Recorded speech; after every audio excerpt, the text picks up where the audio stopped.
Welcome to Reckless Paradise, everyone. I'm your host, Marissa, and I'm here with my co host, Dystro. Say hi. Hello, everyone. Wow, happy Sunday, everybody. I hope everybody has had a really good weekend. I've had a pretty good weekend. I just started my Christmas shopping, which is probably a bad idea because it's like super late in the season. Yeah, and I have not started mine yet, but Dystro! but I have a gift for my dad because he's not one of those people that's like okay, he's like one of those dads like you don't have to get me anything. He's like just the thought that counts sort of thing. I was like oh no, like I have something in mind for him. So Oh my god, usually we start Christmas shopping in October. We started late this year. But every year is different. So I don't do Black Friday shopping. And for mhm, those of you who do Black Friday shopping, if you good guys are luck. going out there, be safe, be smart, like don't be fucking stupid. And I know there's like a lot of people getting hit with snow, including us. And Buffalo just got hammered with fucking like 77 inches of snow over the Holy sh- weekend since Thursday. And it's just like, jeez. wow, like stay safe out there, guys. Yeah, if you do go Black Friday shopping, don't go alone. Go with somebody that you know that can provide you with some backup. Yeah, Uh, go with your uncle. go with your uncle. Go with uh, like three or four friends, something, It might be early as fuck in the morning, but like at least you're protected, yeah, or just do it online and that's the just safe have way it. to do it. Yeah, so just be safe out there and just enjoying Thanksgiving, enjoy Christmas, even though it's fucking early, but but So, yeah, just basically stay safe out there, guys. And thank you guys for joining tonight. We hope you guys enjoyed tonight's episode. Sit back, relax, get a snack, get a drink, just kick it. Kick it! kick it. So, yes, tonight's episode, we're doing Let's Talk Rivalries. We're going to start with this rivalry tonight. This is probably my favorite rivalry of all freaking time in WWE. Yes, I am talking about Triple H versus Shawn Michaels. Now, this rivalry I didn't find out about until I got older because this started in 2002, and as you guys know, I was born in 2002, so obviously I was not watching wrestling at this time. Mm. What about you, Daisha? When did you find out about this? I found out about this while playing WWE 2K15. Me too, Yeah, me I too. know. Golf clap, golf clap. I did not find like I found more about it as soon as I was playing the game and stuff like that. And it is like to date, this is like the longest kind of like long like rivalry that we've had in kind of like the mid 2000s era, but the longest rivalry in like wrestling history is like like Sammy versus KO, but we'll get to that at a later date. But yeah, this is like my I think this is like a very juicy like kind of rivalry that you could sink your teeth into if you're like not a huge fan of wrestling and want to get into wrestling. This I think is like the rivalry to watch, in Yeah, my this would be opinion. a good starting rivalry to watch, to look into if you're like a new pro Mm, wrestling fan. Now, if you guys know Triple H and Shawn Michaels well enough, here's a little bit of background history. They have been best friends for years, and this is not just inside pro wrestling. This is outside pro wrestling as well. They have been best friends for freaking years. mhm. In the 90s, they formed a group known as D Generation X, one of my favorite factions of all time, which we're going Break to do it an episode down. about that in the future because, yes, Mhm. they are fucking amazing. Um, so they have a lot of history together, a lot of chemistry together as a unit. Now, unfortunately, in the late 90s, we're heading like almost into the 2000s at this point, HBK had to give up wrestling. He had a serious injury, which was pretty life threatening, to the point where doctors said, no, you cannot compete anymore. He was gone from wrestling for about 4 years until he returned.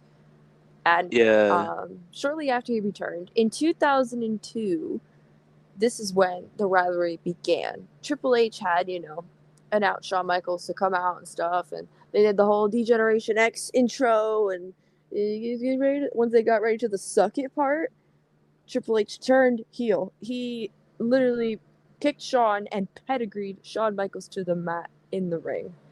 It was the pedigree heard around the world, in my opinion. And I'm sure I'm probably not the only one saying this as well.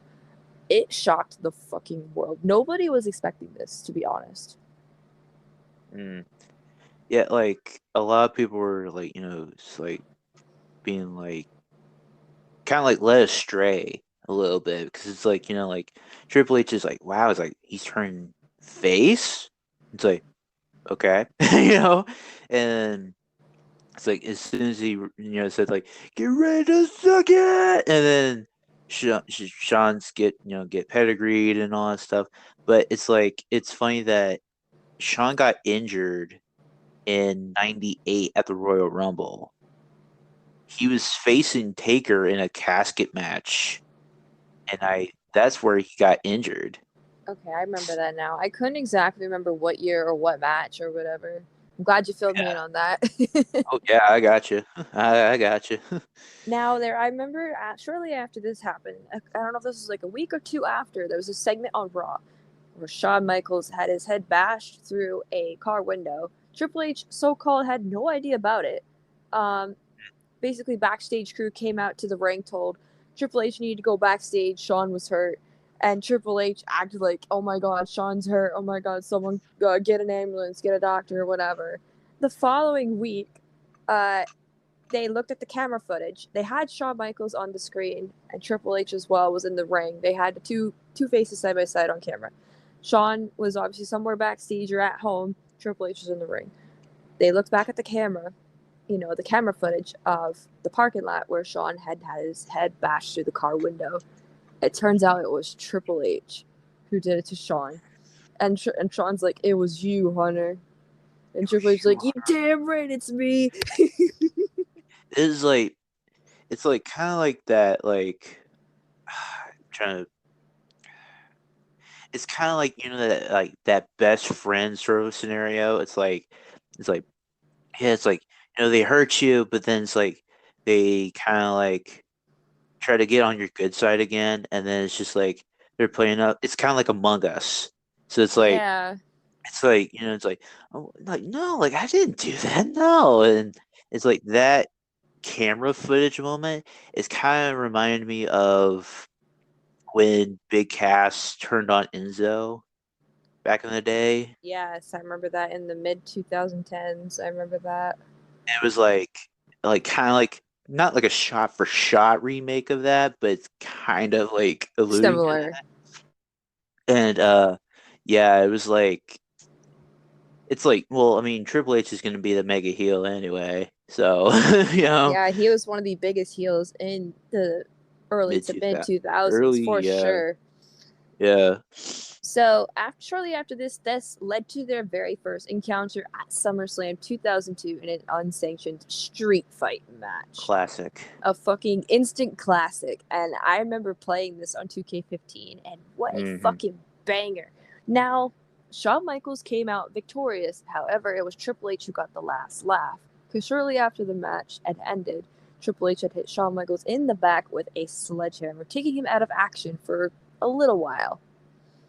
Yeah. Uh, like he came back around like around Survivor Series time, right? Yes, so there was a segment shortly after this all happened between SummerSlam and Survivor Series where Shawn Michaels was seen in a wheelchair, and he was trying to show everybody that he could stand up, and he just stands up anyway. He's like, and the It's fact like of the she's matter like is, the biggest. I love that segment because like it was at the World when they still had that back then. It's wait, what is closed that? now. It was like a restaurant in New York. Oh, It was like it's like there was like so many like wrestlers. There was wrestlers that would go there and they would like cut promos and stuff like that. Like there's an infamous like promo people should seek out. A little sidebar here. It's Jerry Lynn. He's about to like it was like during Judgment Day like 2000, and Jerry Lynn was like, he's like, if I was there and all this stuff, and then he's like, it's gonna be your judgment dude, he just does that at every fucking promo. I'm like, oh my god, that's fucking funny. So I didn't know But that exists. Like, well, it did yeah, exist. I didn't know that.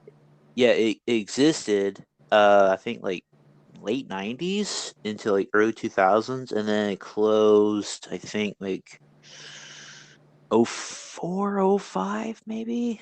Wow.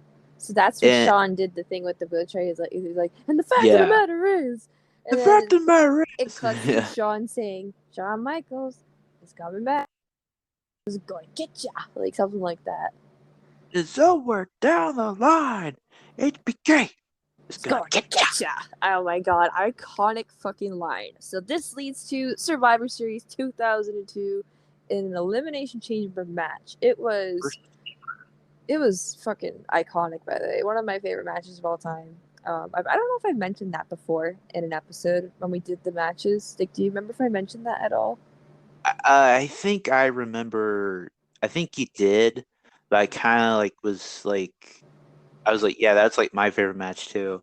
Um, that was like where Sean won the world heavyweight title, and he lasted.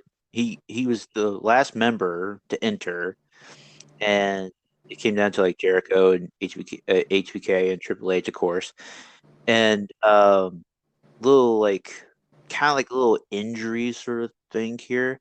Um, so do you remember the moment where Rob Van Dam was gonna try to do the five-star frog splash on Triple H and stuff from the top of the Yeah, pod? from the top of the pod. So he does that, but he lands on Triple H's throat and crushes his lyrics. Oh, his So lyrics. he so he couldn't kind of breathe, but he could still breathe. But worked. He finished the rest of that match, Wow. which is major props because Yeah. it's like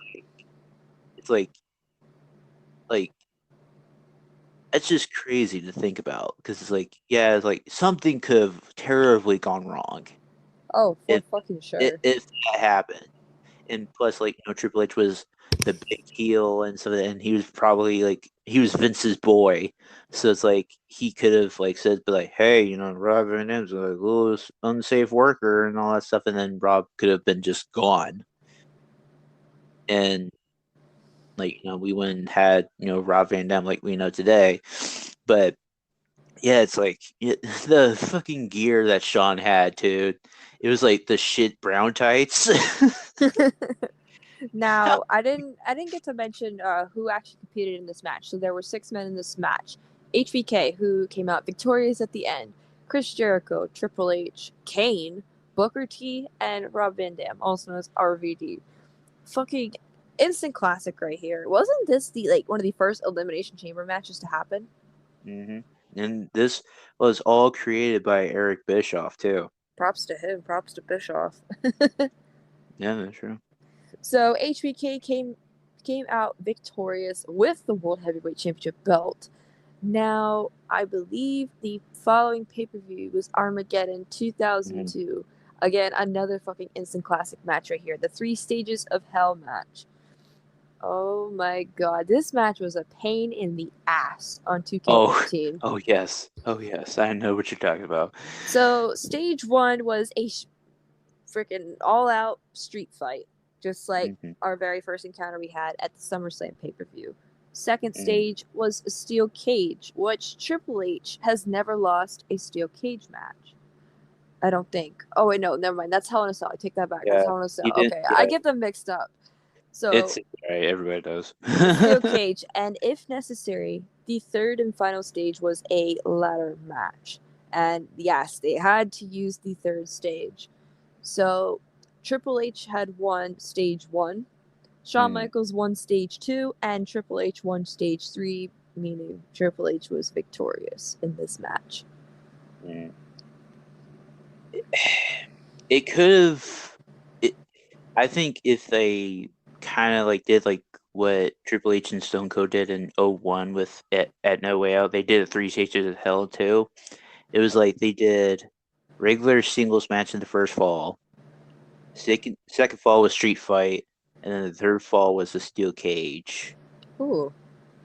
And Stone Cold obviously won the first fall, and then Triple H won the second fall. And then it went to the steel cage, of course, and I think Triple H came out victorious on that night because it was the lead up to WrestleMania, of course, and that's where Austin turned heel for the first time Excuse me. and aligned himself with Vince McMahon, of course. But that's a whole nother tangent. Yeah, But like it's like, and Sean's like the ladder match veteran too. literally. And fucking Triple H beat him in that ladder match. Like, wow. To the fucking Ric Flair putting 4 tables on the outside. Oh, of course, fucking Flair out there, always Woo! interfering. That was Evolution for you. Now, mind you, this was during Evolution days with Mm-hmm. Triple H, Ric Flair, and then upcoming Batista and Randy Orton. Like this is like one of the most successful factions in WWE history. So at this time, Ric Flair was coming out to assist Triple H a lot. So we hit 2003. The feud kind of subsided for most of that year. We didn't really see any encounters between them because Shawn Michaels and Triple H had their own issues. Shawn Michaels had Chris Jericho on his fucking tail, and I believe Triple H had Booker T on his tail. Yeah, but Triple H and Booker T is that Mania 19, and Shawn and Jericho too. Shawn and Jericho, they had a fucking match of the night I right there. remember that match. I think I've seen that multiple times. It's a really classic match right there. Yeah. Little nitpick here. They should have had fucking Booker win over Triple H. I don't think I've seen that match. I've only seen the Jericho and Shawn Michaels The one. the Triple H and Booker match, it's a really solid match. I recommend you go see that. Okay. But Booker was being well built up around that time, and like he pinned Triple H in a tag match on like I think the go home show to Mania. Wow. And Triple H is like, nah, I'm not gonna do the job for you, brother. And it's just like Triple H like literally did he did the pedigree.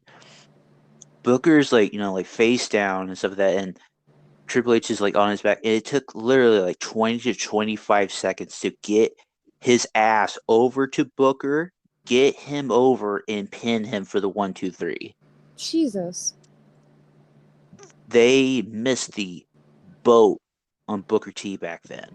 I did. Now that I think about it, like now that you said that, like yeah, but I definitely want to go watch the match. So I'll have to It's do a that on good my own match. time. Yeah, it's a very, very good match. I recommend it. So to keep the train moving. So yes, 2003, the feud kind of subsided. They had their own issues with other people at this time until the very last episode of Raw in 2003, which kind of foreshadowed what 2004 was going to be like at this point. We had a championship match, Triple H versus Shawn Michaels, which ended in a draw. Neither opponent won that match, which was crazy to be honest. But this led to them once again picking up right where they left off with their feud into 2004 at the Royal Rumble.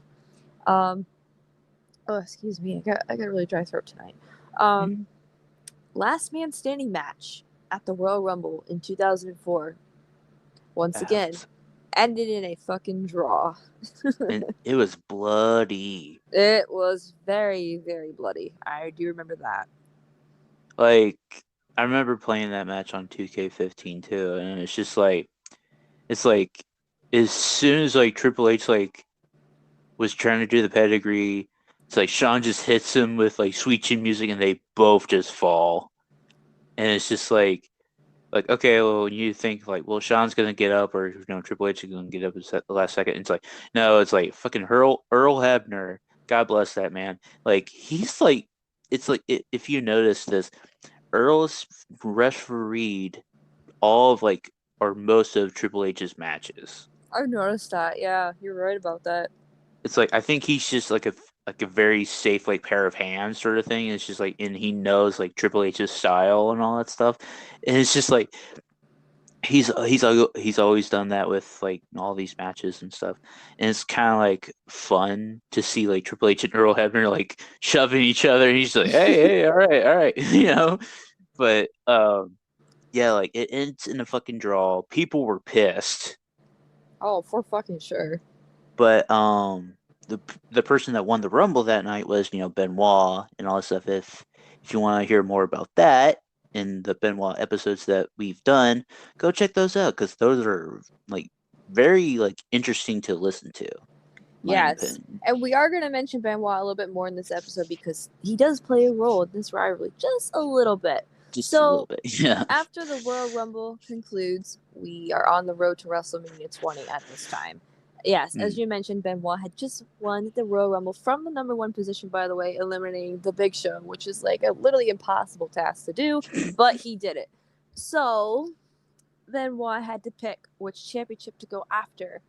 Obviously, after No Way Out 2004, we had a new WWE champion in the name of Eddie Guerrero, who had finally defeated Brock Lesnar. So Benoit had a tough choice to make. Did he want to go after his best friend, or did he want to try to go for the man himself, Triple H? And at this time, once again, this was right in the freaking middle of the Triple H and Shawn Michaels feud. So Ben was like, okay, why not? Let me insert myself into this match. He thinks he can do the impossible and beat not one but two guys in one night. So WrestleMania 20 approaches, and we have a triple threat title match on our hands between HBK, Triple H, and Chris Benoit. Now, surprisingly enough, Chris Benoit takes the win, and I believe he makes Triple H tap out.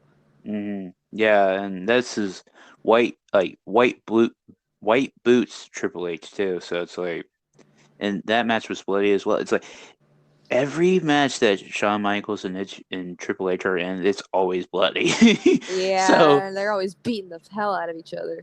yeah, but yeah, Chris Benoit takes the win, which I mean, it's so many years like of hard work and dedication and all that stuff that, and he finally reached the top of the mountain, and he was a workhorse. I mean, he deserved it, of course. Like he fucking deserved it. It's like could you have imagined like if he just went after Eddie Oh and man, and if you inserted Angle into that mix, you had three workhorses in that match. that would have been a fucking match of the year candidate right there. Oh yeah, fucking of course, But at yeah. the same time, we have two veterans going up against Benoit, so like that too is also like a match of the that year. that's Triple H and yeah, Shawn true. Michaels. Yeah, that's So true. like either way, it was going to be match of the year candidate right there. Like that Oh is yeah, of just a course. fucking picture perfect match in itself. So Benoit takes the win. We go to Backlash 2004 where they have the rematch, the triple threat title match again. Triple H, Shawn Michaels, and Benoit. And of course, Benoit takes the win. Now, who did he make tap out this time? Sean, Wow. Damn. because it was the birthplace of the Montreal Screwjob. Oh, okay. You're right. Yeah, It's like, It was like Benoit's homecoming kind of thing hmm to his home yeah, country. yeah, and there we got to see Nancy, Daniel, and David, Oh yeah. Damn. and it's like it's that's just crazy. It is crazy. Like, wow. I actually love that pay per view, and I've stressed that to everybody enough at this point how much I love Backlash 2004. It is a killer pay per view. I have talked about it briefly on a top 10 episode we did. I believe it was pay per views for WWE. If you guys want to check that out, go ahead. I basically break down that pay per view a little bit. I love it. It's so good. It's a pay per view to remember, especially with the main event. It's killer. Mm. So Benoit goes off with his championship reign and has nothing to do with Triple H or Shawn Michaels after this. However, Triple H and Shawn Michaels are still going at it. So Mm. leading up to the next pay per view, Bad Blood 2004. Now this is also a very memorable pay per view. Mm. So leading up to Bad Blood 2004, we have Triple H and Shawn Michaels fighting just about everywhere on every episode of Monday Night Raw, whether it's outside the arena, in the ring, even Bishop's office, and I even remember a point where they fought in the fucking skybox. Yeah, it was funny because it's like that's when Sean was facing Randy Orton. Yeah, and Shawn had won. He was bloody and battered, and he fucking started going up the stairs to the skybox in the crowd, and fucking security's trying to get in his way. And then Ric Flair comes down, and he fucking punches Ric Flair, and So then he yeah, makes it up there, and they start going at it.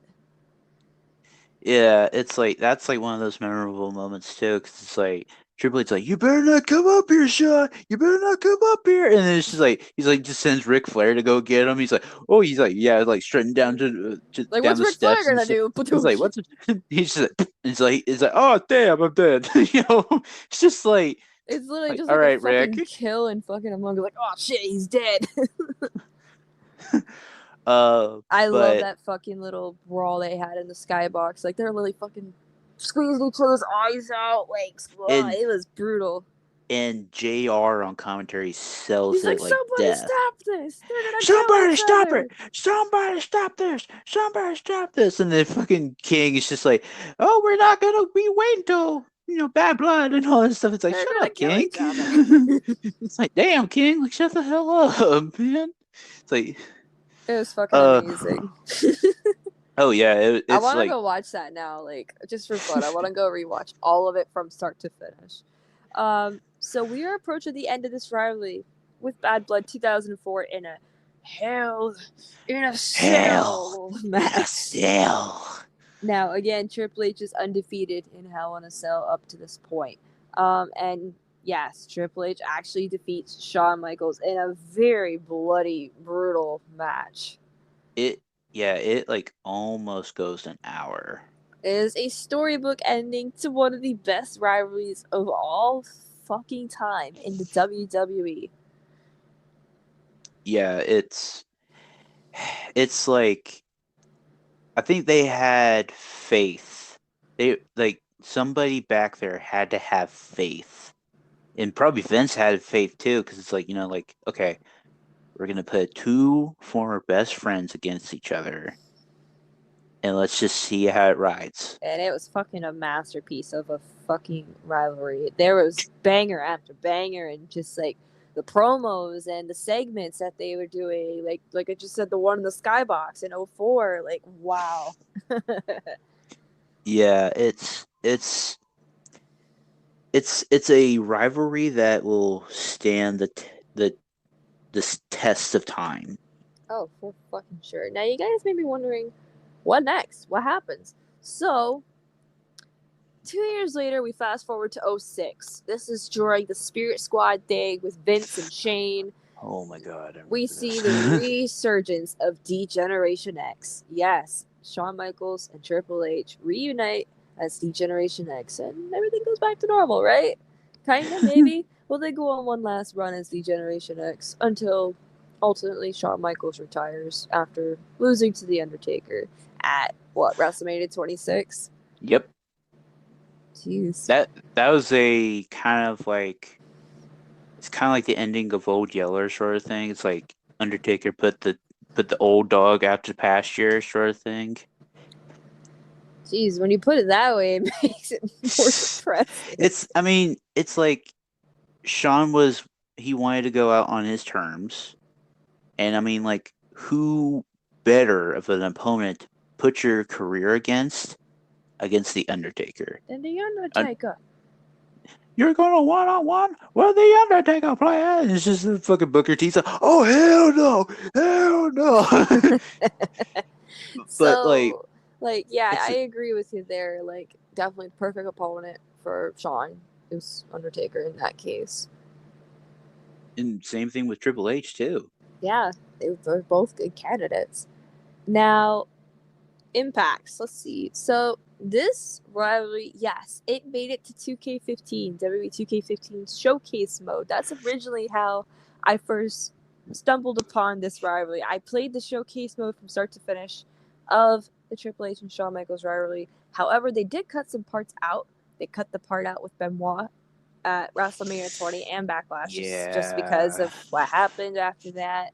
I'm Mhm. not gonna go into that. We already went into that on an episode, so go check it out. But yeah, that showcase mode is fun. Like I said, the fucking 3 stages of hell match was wow, that was hard. And yes, this is one of the longest rivalries in WWE history, and it is definitely to be remembered as one of the best rivalries, in my opinion. It's an instant classic.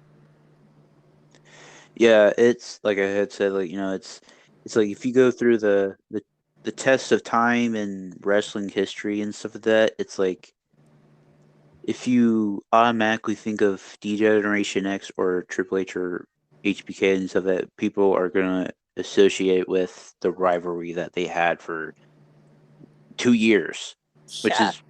is that's pretty freaking long Yeah, if you to think have a about it. rivalry. Now, there are rivalries that have went on longer, which we are going to get to in a At future a later video. date. So that is it. That covers Triple H versus Shawn Michaels. What is your favorite Triple H and Shawn Michaels match from the rivalry? Let us know. Like, honestly, I think mine probably Three Stages of Hell or Bad Blood '04. I'm gonna say Bad Blood and or the Last Man Standing match from Rumble '04. Ooh, okay. Now, okay, we need to like, okay, I don't know if anybody like, I don't know. Do you have like Peacock or WWE Network? Um, We need to I like go mean, and yeah, watch this rivalry from start to finish. Like dead serious. I mean, I could probably like look at it on YouTube and probably find it on YouTube probably They because don't have shit on YouTube. well, I mean, there's some people that have like like gone out of their way and make a playlist out of it. I mean, I could find it. We'll find it. We'll Yes, I find want it. to watch it just for old time's sake. So, we have two things to discuss before we end tonight's episode. First thing being our next episode. This Thursday is Thanksgiving! Turkey! So, we are doing a little Thanksgiving episode titled What Belongs on the Motherfucking Table. Fucking Yes, table. that is literally the title of this episode. Well, basically, it's going to get a little controversial here. It's going to get a little heated. No pun intended. Um, you gotta heat up the turkey somehow. Basically, what we're going to talk about is what belongs on your Thanksgiving table and what does not, in our personal opinion. Like, I have seen some weird things on Thanksgiving tables that do Oh, not me too. belong on Thanksgiving table. It's just gonna be a fun little goofy episode we're gonna do. I don't know how long it's gonna be, but it's just gonna be a little goofy episode for Thanksgiving. Maybe we'll talk about our own Thanksgiving traditions at the end if we want. Yeah. It's gonna be a fun little episode, and I hope you guys enjoy it. I hope you guys tune in. I hope everybody has a very happy and safe Thanksgiving this Thursday. Gobble gobble, baby. Um, so that's that. And now, tonight's song of the night, presented by moi, yours truly. So I have kind of been on a Van Halen kick lately, specifically the Sammy Hagar era of Van Halen, which we have talked about, by the way, in episodes this past summer when we did the Van Halen stuff. Um, I have been addicted to what the frick is it called? Yeah, it's called "Don't Tell Me What Love Can Do." I believe that's the name of the song. It is a really good song. It came out in 1995 on the last Van Halen album that they had put Sammy Hagar on. Because shortly after this came out, Sammy Hagar was let go from the band. Um, so yeah, that's tonight's song of the night. Don't Tell Me What Love Can Do by Van Halen. So if you guys want to check that out, it'll be at the end of this episode, the top right hand corner. Just click on that little link. It should take you to either the music video or the audio, whichever I put up there.